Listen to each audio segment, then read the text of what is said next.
शिक्षक साथियों, आपका स्वागत है टोटल नॉलेज एजुकेशन चैनल पर। इस चैनल पर आपको शिक्षा विभाग से संबंधित विभिन्न महत्वपूर्ण जानकारियाँ उपलब्ध कराई जाती हैं। इस वीडियो में हम देखेंगे एजुकेशन पोर्टल 3.0 से संबंधित एक महत्वपूर्ण जानकारी। यह नया पोर्टल है। अब शिक्षा विभाग के सभी कार्य एजुकेशन पोर्टल 3.0 पर किए जाएंगे। जो कार्य आप छात्रों से संबंधित अभी तक एजुकेशन विभाग के शिक्षा पोर्टल पर करते थे, वह कार्य एजुकेशन पोर्टल 3.0 पर किए जाएंगे। तो इस वीडियो में हम देखेंगे कक्षा 5वीं और 8वीं के छात्रों की कक्षोन्नति आप किस प्रकार से करेंगे। परीक्षा परिणाम घोषित हो जाने के उपरांत आपको प्रत्येक वर्ष छात्रों की कक्षोन्नति या क्लास प्रमोशन करना होता है। जो कि आप शिक्षा पोर्टल पर करते थे, वह कार्य आपको एजुकेशन पोर्टल 3.0 पर करना है। पूर्व में और वीडियो पब्लिश किए जा चुके हैं क्लास प्रमोशन से संबंधित और स्टूडेंट मैपिंग से संबंधित। इस वीडियो में हम देखेंगे कक्षा 5 और 8 के छात्रों का जब आप क्लास प्रमोशन का कार्य करेंगे, कक्षोन्नति का कार्य करेंगे, तो आपको क्या सावधानियां रखनी होंगी। तो इस पोर्टल पर कार्य करने के लिए सर्वप्रथम आपको किसी ब्राउज़र पर एजुकेशन पोर्टल 3.0 सर्च कर लेना होगा। सर्च करने के उपरांत यह लॉगिन पेज आपको उपलब्ध होगा। तो यहाँ पर शिक्षक की यूजर आईडी में उनका यूनिक आईडी और पासवर्ड लिखकर कैप्चा फिल करके आप इसे लॉगिन करेंगे। किसी भी शिक्षक की यूनिक आईडी से इसे लॉगिन किया जा सकता है। एजुकेशन पोर्टल 3.0 को लॉगिन करते ही आप इस पेज पर पहुंच जाते हैं, जहां आप लेफ्ट साइड में कुछ ऑप्शंस देख रहे हैं, home, student directory, change password. तो विद्यार्थियों से संबंधित कोई भी कार्य आप करना चाहते हैं, जैसे छात्रों की कक्षा उन्नति आपको करना है, क्लास प्रमोशन करना है, छात्रों की मैपिंग करना है, प्रोफाइल अपडेशन करना है, छात्रों से संबंधित जो भी कार्य आप करना चाहते हैं, तो यहाँ आपको क्लिक करना होगा स्टूडेंट डायरेक्टरी। जैसे हम स्टूडेंट डायरेक्टरी को क्लिक करते हैं तो यहाँ पर अगला पेज ओपन होगा। वहाँ पर हम मुख्य रूप से देखेंगे जब आप कक्षा 5वीं और 8वीं के छात्रों की कक्षोन्नति करते हैं तो आपको कौन सी सावधानियाँ यहाँ पर रखनी होंगी। तो कुछ और ऑप्शंस यहाँ पर ओपन हुए हैं, लेफ्ट साइड में हम देख रहे हैं। अब आप यहाँ पर कार्य करना चाहते हैं स्टूडेंट प्रमोशन का। छात्रों की कक्षोन्नति आपको करना है। अगली कक्षा में छात्रों को आप कैसे भेजेंगे, यह कार्यवाही या यह प्रोसेस हम यहाँ पर देखेंगे। तो आपको स्टूडेंट प्रमोशन पर क्लिक कर देना होगा।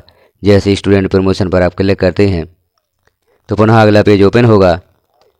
अब इस पेज पर हम देख रहे हैं स्टूडेंट प्रमोशन इन न्यू क्लास, अर्थात जो छात्र आपके विगत वर्ष में सत्र 2024-25 में कक्षा 1 से 8 में दर्ज थे या 1 से 12 में दर्ज थे, उन्हें आपको कक्षोन्नति करके अगली कक्षा में प्रमोट करना है। जैसे कक्षा 1 के छात्रों को कक्षा 2 में, 2 के छात्रों को कक्षा 3 में, इसी प्रकार से अन्य कक्षाओं के छात्रों को अगली कक्षा में प्रमोट करना है।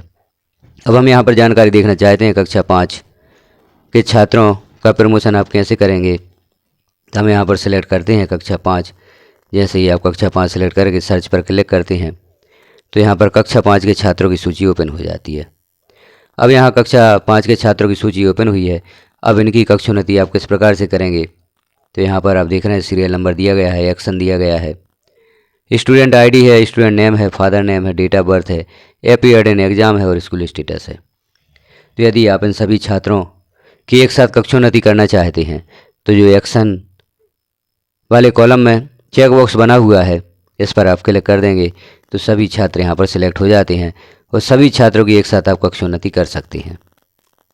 अब यहाँ हमें इस बात का विशेष ध्यान रखना है, जो आप देख रहे हैं अपीयर्ड इन एग्जाम, यहाँ पर जो छात्र परीक्षा में बैठे हैं उनके लिए एस पहले से क्लिक है। यदि कुछ छात्र ऐसे हैं जो परीक्षा में नहीं बैठे हैं, उनके लिए आपको नो क्लिक करना होगा। जो छात्र परीक्षा में नहीं बैठे हैं, परीक्षा में उपस्थित नहीं हुए हैं, उनके लिए आप नो सिलेक्ट करेंगे। और यदि सभी छात्र परीक्षा में बैठे हैं तो सभी छात्रों के लिए आप एस क्लिक रहने देंगे। अब हम देखते हैं कि जो छात्र परीक्षा में नहीं बैठे हैं या कुछ छात्र परीक्षा में अनुत्तीर्ण हो गए हैं, यदि आप यहाँ पर नो सेलेक्ट करके सभी छात्रों की कक्षोन्नति कर देते हैं तो यह छात्र आपके पूर्व कक्षा में ही वापस शो होंगे। इन छात्रों को आगे फिर क्लास प्रमोशन या कक्षोन्नति नहीं होगी। अभी कक्षा 5 और 8 के छात्रों का परीक्षा परिणाम घोषित हुआ है। इनकी पुनः परीक्षा भी आयोजित होगी और यह छात्र यदि पुनः परीक्षा में सम्मिलित हो जाते हैं और वहाँ पर उत्तीर्ण हो जाते हैं तो फिर आप इनकी कक्षोन्नति नहीं कर पाएंगे। यह छात्र पूर्व कक्षा में ही शो होंगे। तो अभी जब तक छात्रों की पुनः परीक्षा नहीं हो जाती कक्षा 5वीं और 8वीं के छात्रों की, तो जो एक्शन में हमने सही का टिक किया है उन छात्रों का सही का टिक आप हटा दें। यहाँ जिनको भी आपने नो सेलेक्ट किया था उनका सही का टिक यहाँ पर हटा दें। यदि आप सही का टिक हटा देते हैं तो यह छात्र इसी सूची में शेष रह जाते हैं, इनकी कक्षोन्नति नहीं होती है। और आगे जब छात्र पुनः परीक्षा में बैठ जाते हैं और वहाँ पर उत्तीर्ण हो जाते हैं या अनुत्तीर्ण हो जाते हैं, फेल हो जाते हैं, अगली कक्षा में कक्षोन्नत नहीं होते, तो इन छात्रों की हम पुनः कक्षोन्नति का कार्य कर सकते हैं। और यदि आप यहीं पर एक्शन में सभी छात्रों के चेक बॉक्स में टिक करके इनका कक्षा प्रमोशन कर देते हैं तो इन छात्रों की कक्षोन्नति आप बाद में नहीं करवाएंगे।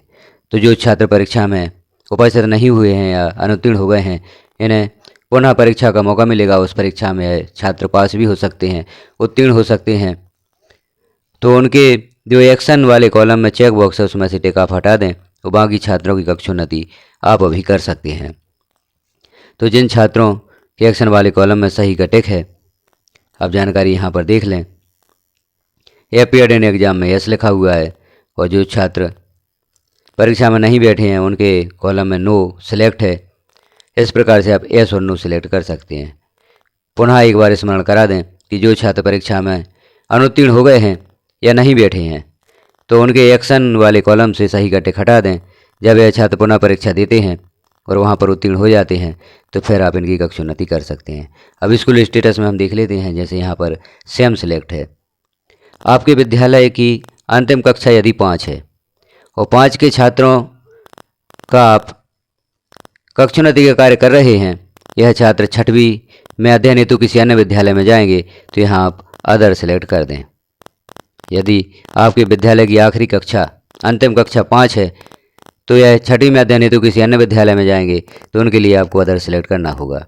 और यदि एक परिसर एक शाला है या एकीकृत विद्यालय है, यह छात्र यदि आपके ही विद्यालय में कक्षा 6वीं में अध्ययन करेंगे तो यहाँ पर सेम सेलेक्ट रहने दें। तो इस प्रकार से स्कूल स्टेटस आप सेलेक्ट करेंगे और यह सारी जानकारी यहाँ पर सबमिट करने के पश्चात आप नीचे सेव पर क्लिक कर देंगे। जैसे ही आप सेव पर क्लिक करेंगे तो छात्रों की कक्षोन्नति अगली कक्षा में हो जाती है। तो आप सेव पर क्लिक कर दें तो छात्र अगली कक्षा में शो होने लगते हैं और इनकी कक्षोन्नति अगली कक्षा में हो जाती है। छात्र अगली कक्षा में पहुंच जाते हैं। यही प्रक्रिया आपको कक्षा 8 में भी करनी है। जो छात्र परीक्षा में उपस्थित नहीं हुए हैं या अनुत्तीर्ण हो गए हैं, उनके एक्शन वाले कॉलम से आप जो सही का टिक है उसे हटा दें और जो छात्र परीक्षा में उत्तीर्ण हो गए हैं उनकी कक्षोन्नति अभी आप कर दें। उनकी कक्षोन्नति आप कर देते हैं तो छात्र अगली कक्षा में पहुंच जाते हैं। और जिन छात्रों के चेक बॉक्स से आप सही का टिक हटा देते हैं तो यह छात्र इसी कक्षा में शो होते हैं। तो हम देखेंगे कि किस प्रकार से जो छात्र आपने यहाँ पर छोड़ दिए हैं कक्षोन्नति के लिए वह कहाँ पर शो होते हैं और किस प्रकार से शो होते हैं, उनकी कक्षोन्नति आप पुनः कर सकते हैं या नहीं कर सकते। अब हम यहाँ पर एक बार चेक कर लेते हैं कि जिन छात्रों की आपने कक्षोन्नति नहीं की है, जिनके चेक बॉक्स से आपने टिक हटा दिया था, वह छात्र किस कक्षा में शो होते हैं। तो यहाँ पर हम क्लिक करेंगे स्टूडेंट प्रमोशन। जैसे ही आप इसे क्लिक करते हैं तो उसी पेज पर पहुँच जाते हैं जहाँ से हमने छात्रों की कक्षोन्नति की थी। तो उस पेज पर हम देखेंगे क्लास सेलेक्ट करके कि वह छात्र उसी कक्षा में कक्षोन्नति हेतु शो होते हैं या नहीं होते हैं। अब हम यहाँ पर कक्षा 5 या 8 सेलेक्ट करके देख लेते हैं कि जिन छात्र को आपने कक्षोन्नति हेतु से छोड़ दिया है वह छात्र इस सूची में शो होते हैं नहीं। स्टूडेंट प्रमोशन इन न्यू क्लास जो यहाँ पर ऑप्शन दिया गया है, कुछ छात्रों का प्रमोशन हमने कर दिया है और ऐसे छात्र जो परीक्षा में अनुत्तीर्ण रहे थे या मुख्य परीक्षा में नहीं बैठे थे, उपस्थित नहीं हुए थे, अब उन्हें पुनः परीक्षा का मौका मिलेगा, उसमें उत्तीर्ण भी हो सकते हैं। तो उन छात्रों को हमने प्रमोशन के लिए यहाँ पर छोड़ दिया था, वह छात्र यहाँ पर शो होते हैं नहीं। तो हम यहाँ सेलेक्ट करते हैं कक्षा 8 और सर्च पर क्लिक करते हैं। जैसे ही आप सर्च पर क्लिक करेंगे तो उन छात्रों से संबंधित जानकारी यहाँ पर ओपन हो जाती है। अब आप यहाँ पर देख रहे हैं कुछ छात्रों को हमने प्रमोशन के लिए छोड़ दिया था, कक्षोन्नति के लिए छोड़ दिया था, वह छात्र यहाँ पर शो हो रहे हैं।